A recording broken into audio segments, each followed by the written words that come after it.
I'm good with that. I think it's a loosey goosey world, you know? No, I love that, man. Seriously. I do. All right. So, Brandon, what do you want to talk about? I'll kick things off.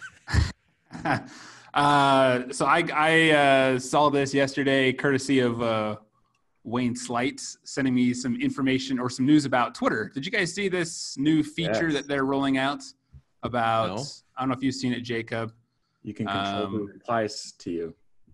Basically, it. I feel like it's more like so. Basically, you can tweet at someone and have like a one-on-one conversation with that person, and nobody else is allowed to tweet. Like basically, no one can go into the conversation. So I could tweet. Oh, you can DM. You can DM on Twitter now, but it's publicly accessible. No, so basically, you could always DM.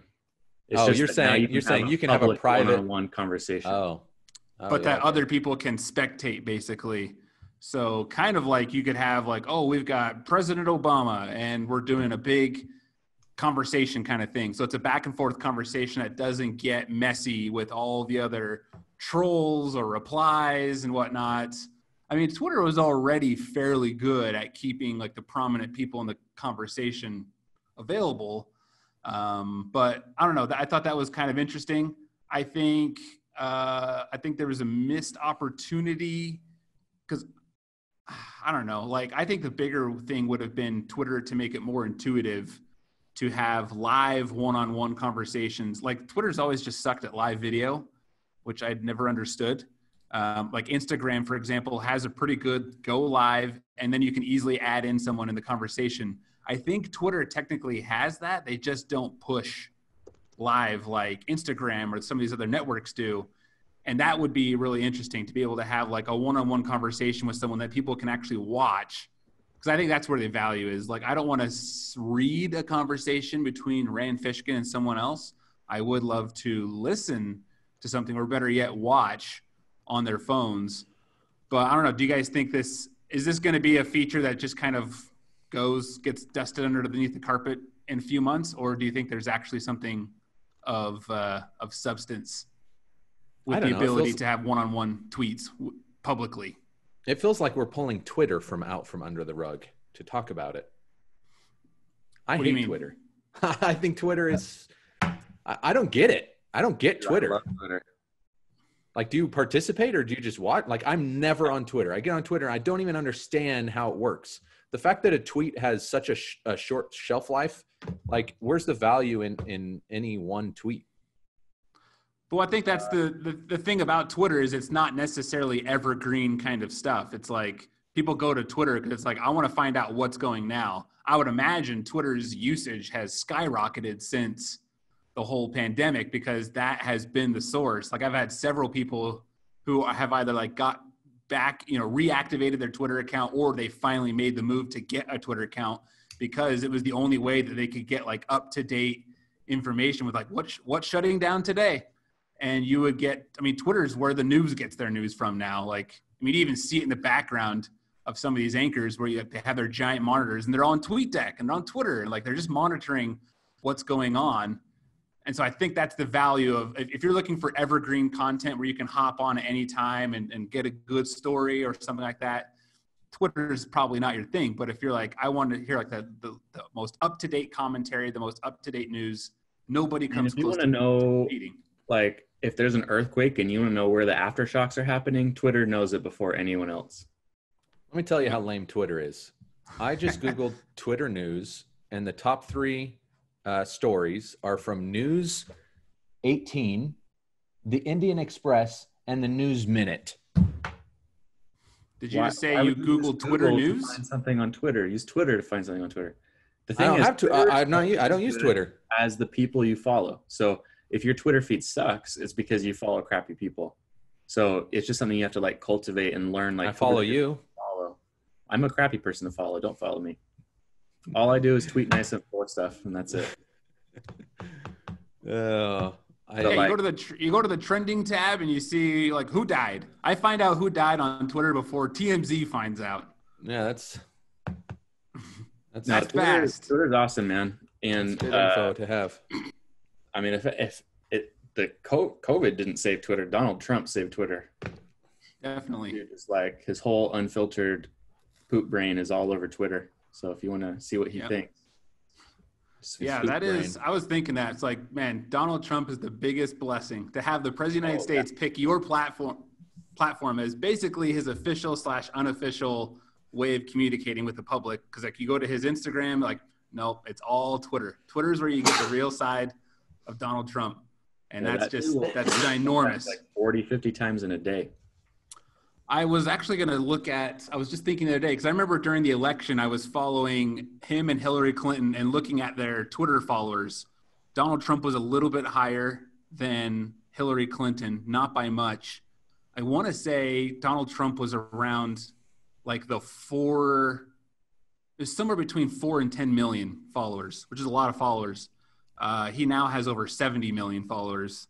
He's still not as high as Barack Obama's account, which is actually kind of surprising because he's just such a polarizing figure. Like you look at who follows, like everybody follows Donald Trump. People I know who despise Donald Trump follow Donald Trump because they just want to know like what the heck's this guy saying. So his Twitter growth has been crazy. So I'm waiting for someone to do like a parody article on like how to grow. It's like, guys, it's simple. Run for president, win the election, become the president, and then your Twitter growth goes up. Like it's that easy. And just like find all these like obvious ways that you grow. Get a late night show on NBC. The ideas are endless. Like just keep going. Because sometimes I feel like they get like a false attribution to like, oh, they're a genius.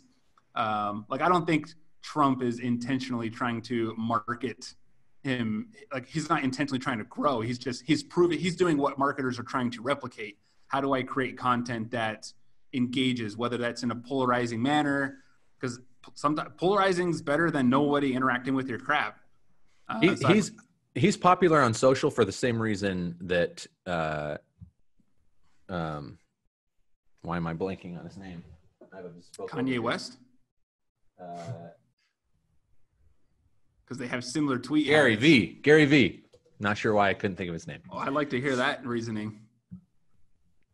They're for the same thing you just said. They're polarizing. They're not hot or cold. They're either hot or cold. They're not warm. They take a stance way further than anyone else, and then they stick there. No one can move them from where they're at. And I think there's some intention behind that. No, Gary V's actually. Have you followed him recently? Like the past couple of years? Have you seen anything from him? He's like totally different now. In what way? He's like he's calm? like all about love and being in touch with your feelings, and all that hustle stuff is gone. That's not him at all anymore. He's like super different. It's like all about love, man. Okay.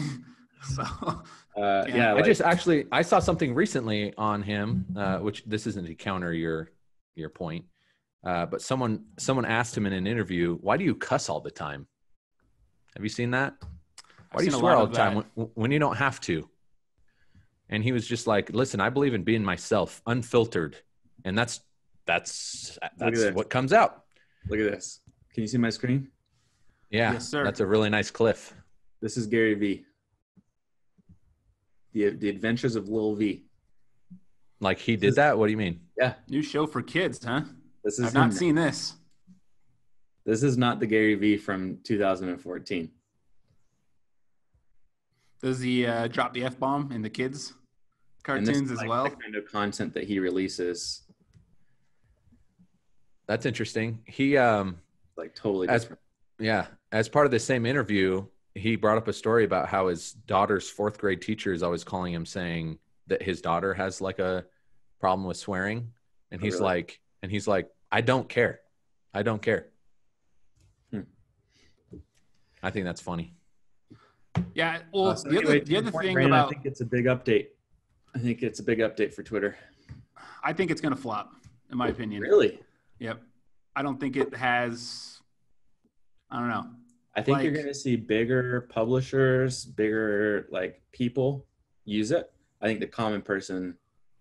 No, I actually think I could see like. I mean, and not people like me. Like I'll Did never you say strippers? My audio kind of. streamers. Oh, I think you said strippers. I'm like, this No. is a new market for strippers. Dude, no, yeah, strippers, man. AMA with your favorite stripper. But that's AMA is not the only format for this. But I guess that's my problem. That's my thinking. Like, how is this going to be used beyond that? Wait, Like the brothers, that YouTube channel where it's like two brothers talking back and forth. Yeah. But that, just like think about, I mean, as a method for content creation, I mean, it's almost like, I mean, that's what a podcast is. It's two people having a conversation that other people listen in on. yeah, it's a streaming tactic. In other words, it's the text version of a video stream. Yeah. Anyone can comment, and the people who are in the conversation can see the comments and bring them in as needed or as necessary or as wanted. But it's not getting inundated. The whole stream isn't getting inundated with thousands of people trying to contribute and kind of thrown on. In fact, now that I think about it, it's weird that this is just now getting launched. Politics, man, like especially all the COVID, like you could have a press conference where the press and the politician are allowed to interact and have conversations and everyone can watch, but no one can jump in. I think the possibilities are. So that's where I feel like the value is though on Twitter is because like if it got that messy, then Twitter wouldn't be where it is. Like Twitter does a fairly good job at elevating the quality comments to the top. And even if there's key people that were tagged in the very original tweet, those people are always going to have like a prominent feature in the thread. And then like kind of the user comments kind of fold inside of those comments or those they get moved to the bottom. Always one person and then an audience. And this allows for 2 people, 3 people, whatever, and an audience. I don't know. I actually don't think Twitter does a good job of pulling the best comments to the top. Like it's all based off of like retweets and likes and stuff. And yeah, I always scroll down. I'm like, oh man, this should be at the top. Like that's a way better comment or whatever. I don't know. I think people use it. So that's my bet. You bet the opposite. We'll meet again in a year and see where we're at. Fair enough.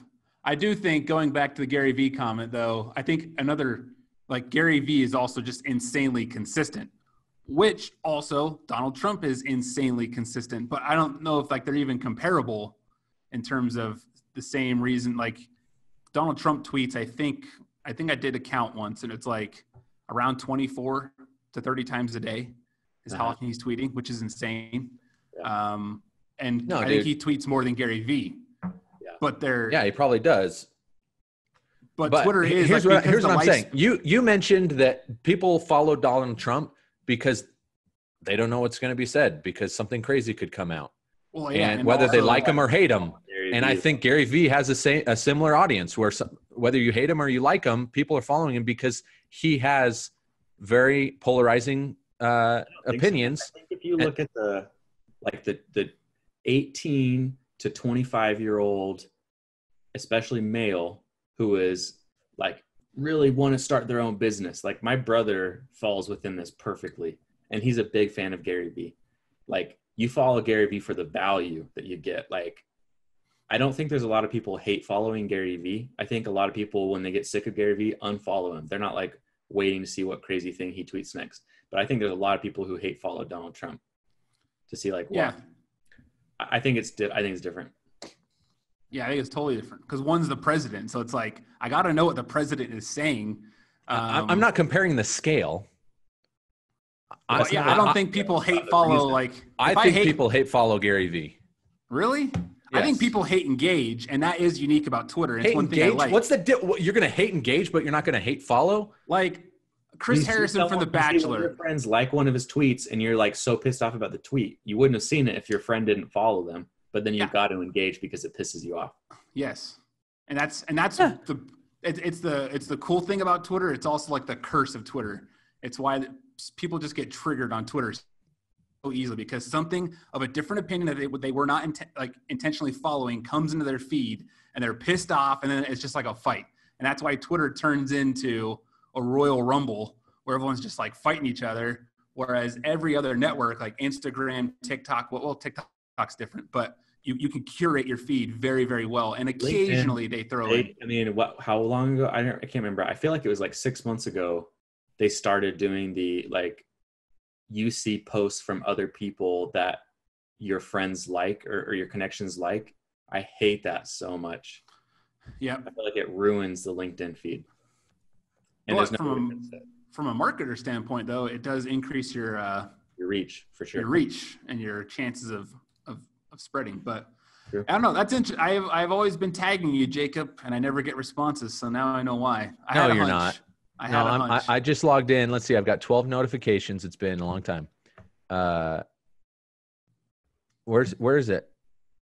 Your notifications? Oh, here. No. Where's? Oh, yeah. Look at that. You tagged me on April 22nd. There we go, man. Time to respond. I don't know what it was about. Probably a deleted tweet by this point. Oh, look at this. It says, wait, let me go back to the original. I don't even know how to do this. I was thinking the same, although I don't know what you're responding to. So if you click it, you can see. Oh, yeah. So Saunders says, did you post and delete 2 other tweets, you schmuck? But he didn't tag anyone. So, no. I'm going the wrong direction. Oh, yeah. He says, if Paxton knew Wayne was getting fired in 2 weeks, we'd have a breakdown. Yes. To his wife. He'd have a breakdown to his wife and cave and tell Wayne before 2 weeks was over. And that was in reference to the podcast that you guys recorded without me. And then Saunders called me out for not listening to that episode because I was like, I didn't know the context. And then apparently it was something Paxton said, which I started listening to the episode. I said, don't worry, Brandon. Joke's on Saunders. He's the only schmuck who actually listens to the show. So I think you just got pulled into that conversation there. I had two other insults at Saunders, but I deleted them. Good man, Oh, Paxton. That's what he's talking about, deleting the 2 It's other more ones. like I just came up with a better one. It's always the worst when you throw a zinger on Twitter and then you're like, dang it. What do you guys think, since we're on the topic of Twitter, what do you think about the for some reason there's controversy behind it, Twitter having an edit feature? Because right now you send a tweet, I hate that. Misspelled something, can't edit it. But some people like that. They like to embrace the mistakes. To me, I hate it. There's been proposed, and Jack Dorsey has even commented on it, a 30-second window so that you have 30 seconds to edit the tweet so that way, like, once you start getting hate on something, you can't adjust something. It's more for grammatical stuff. He has also said that is not going to happen. So it sounds like a Twitter edit's never going to happen.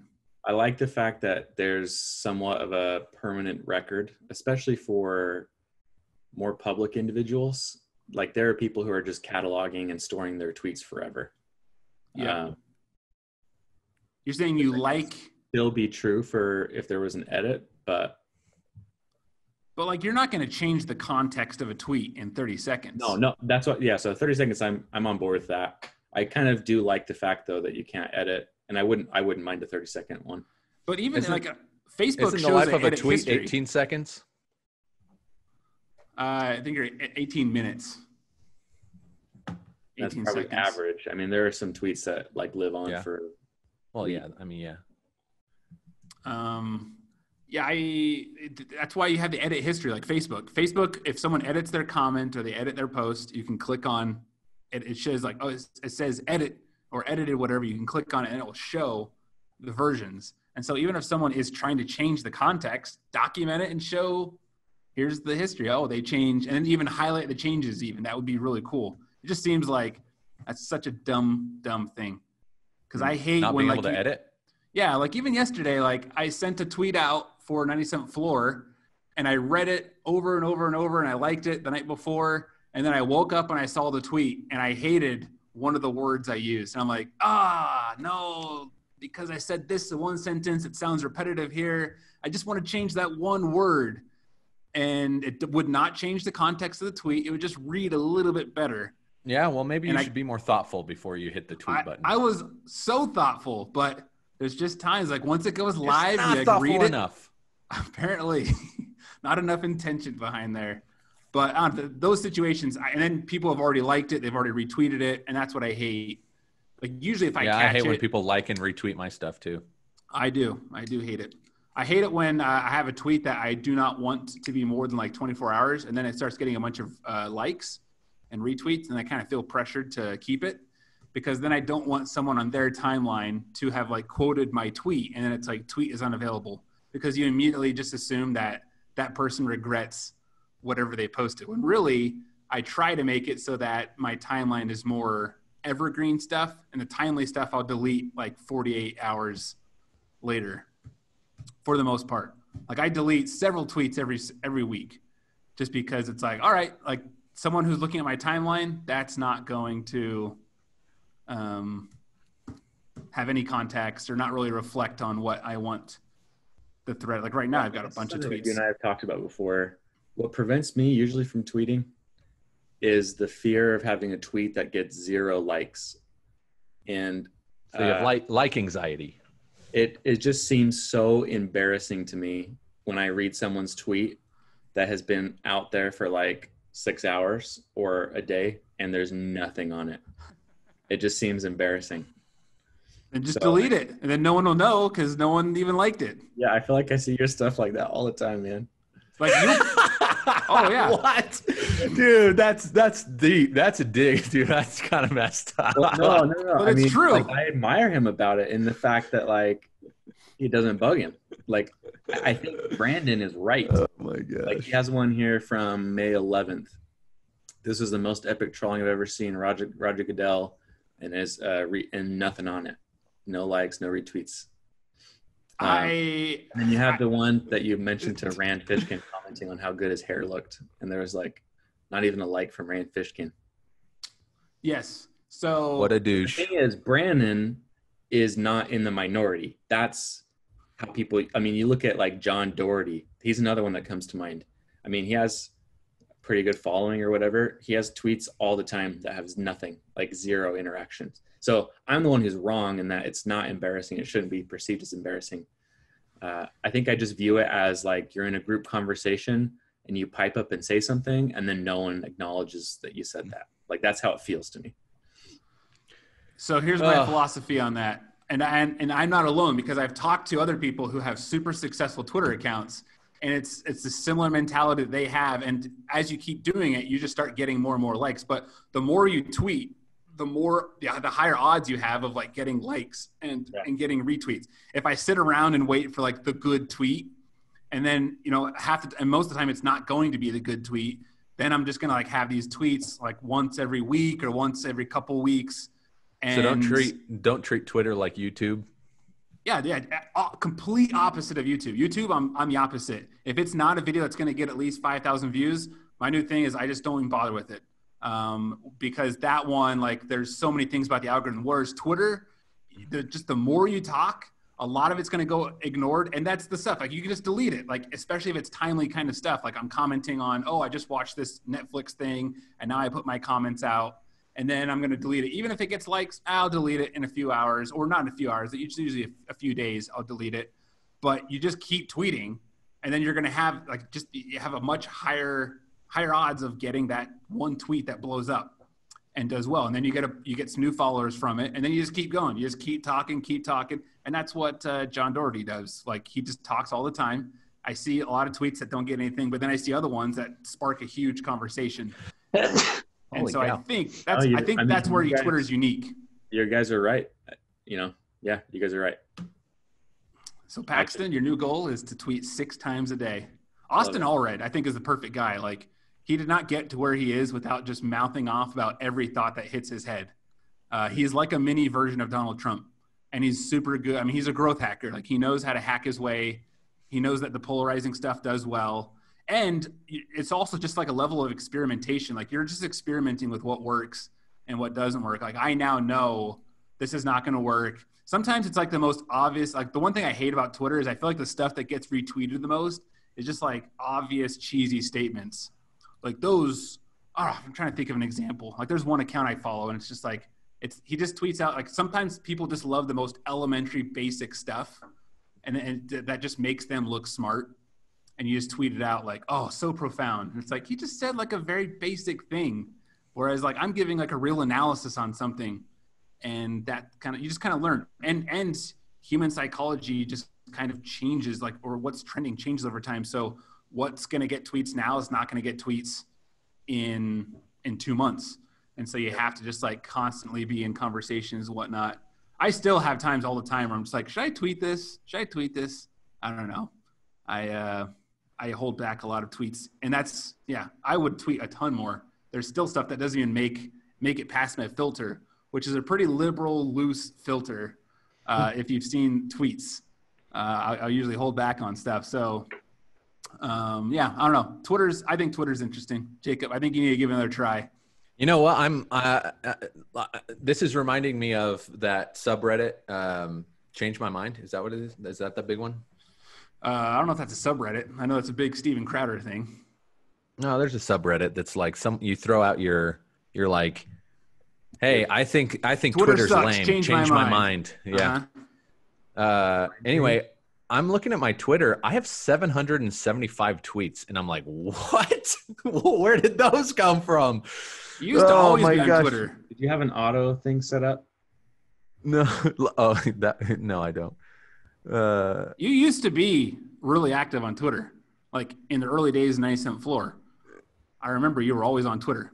It looks like 2017 was a big Twitter year for me. Anyway, knowing that you guys are like so active on Twitter, like I follow Brandon on everything. I mean, I'm getting on his Twitch streams and like freaking hounding him about. Yeah. And out of love, right? Like I want to support you guys in what you're doing. And even his wife started posting stuff about him on her account, and I was like, oh, I gotta start following Bree to get a little bit more insight into Brandon's life. So I started following his wife to get even more stuff on Brandon. And little did I know how active he was on Twitter. And I've been missing out on some stuff. Major FOMO. Twitter's where like there's stuff that belongs on Twitter that just doesn't fit anywhere else. Like if I'm watching, like it's just so cool how you can like join like the final. Oh my gosh! I just started watching it last night. I was gonna say the final dance. That's not it, right? The last dance. There we go. I just started watching it last night. Like watching that while everyone else is watching. Like Twitter's the only place where you can have that real time conversation and get exposed to people who you don't. Because that's the thing. Like Instagram, I can start a conversation technically in the comments, but it's with people who are like me and think like me. I like how on Twitter I can put an idea or a thought out there, and there's people who are going to disagree with me who I've never even met, but it came across their feed because one of their friends liked it or one of their friends retweeted it or whatever.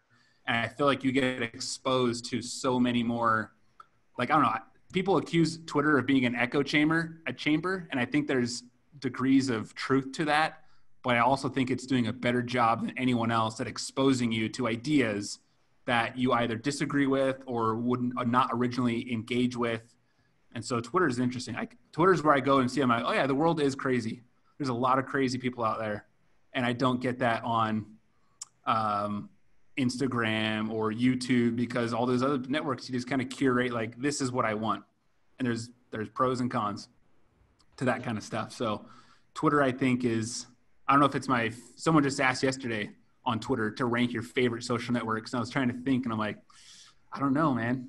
I like them all for different reasons. I wish I don't know, I'd say LinkedIn, I wish they had a little bit more of a Twitter kind of function or feel, but because LinkedIn, I feel like is just noisy, so noisy, but it also has. LinkedIn is noisy? LinkedIn, I feel like is noisy. I feel like LinkedIn has really taken off as far as like a legit social network, like 3 years ago. Taking off. Yes. I had one of our New Year's predictions.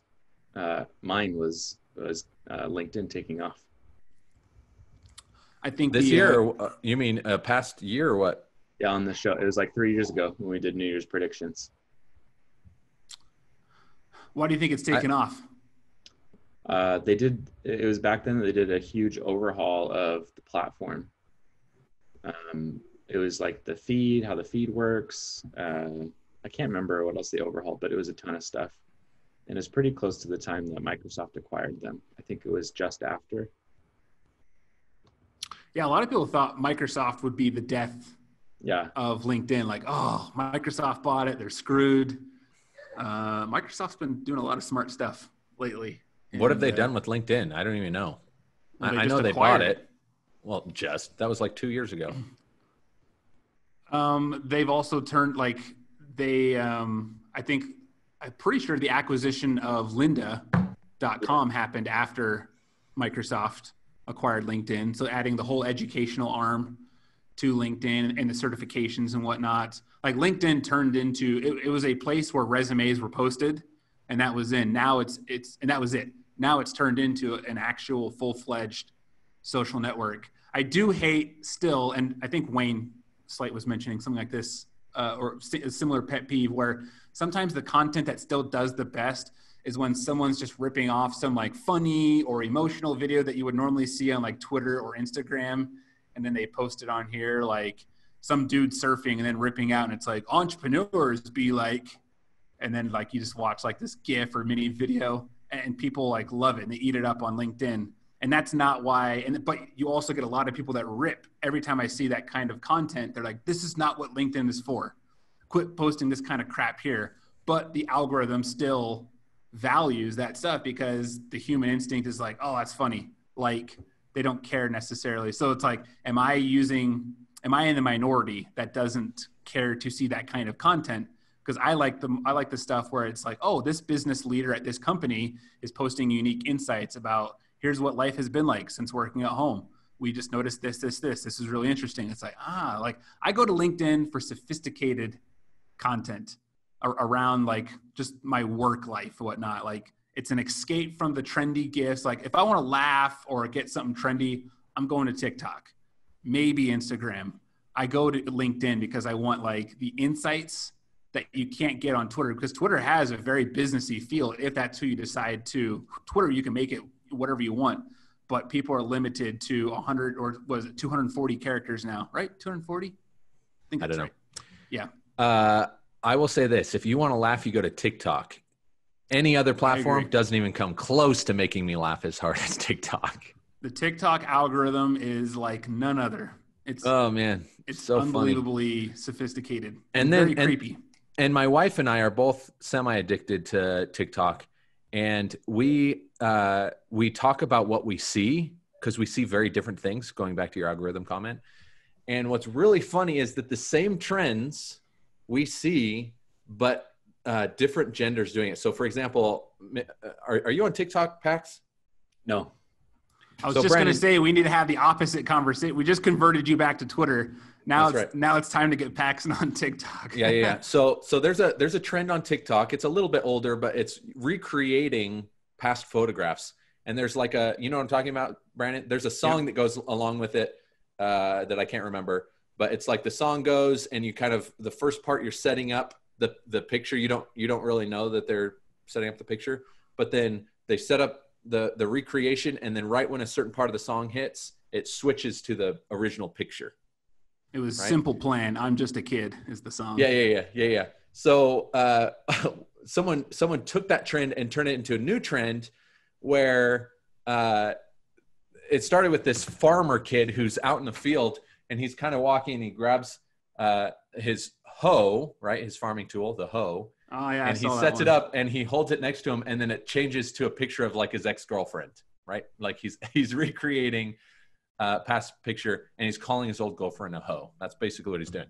Well, I was talking to Laura, my wife, about that, and she's like, I see the exact same thing, except girls are doing it, and it's not a hoe, it's a dumpster. So we see the same trends, but targeted at our gender, I guess. Yeah. Right. Anyway, so funny. That's only one of many examples of how we're seeing the same trend done different ways to who we are as an audience. But you know, that sounds like some quality content. I might just dude, Pax, don't come at it, man. Don't come at it. Okay.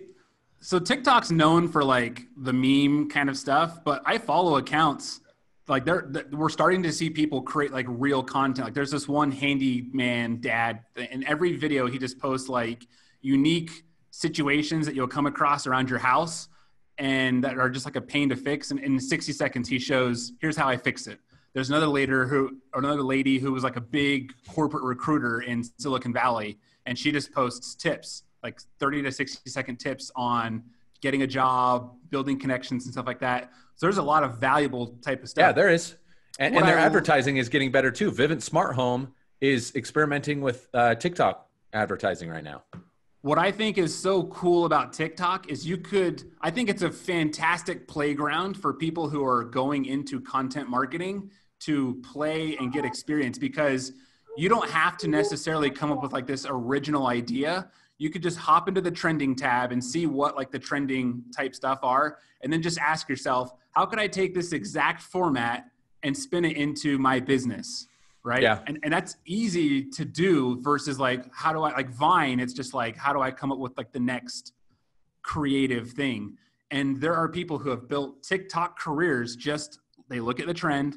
That's funny. Everyone's talking about it. Now what's my spin on We that? should have been talking TikTok way before we are now, because, and what I mean is we spent too much time on Twitter.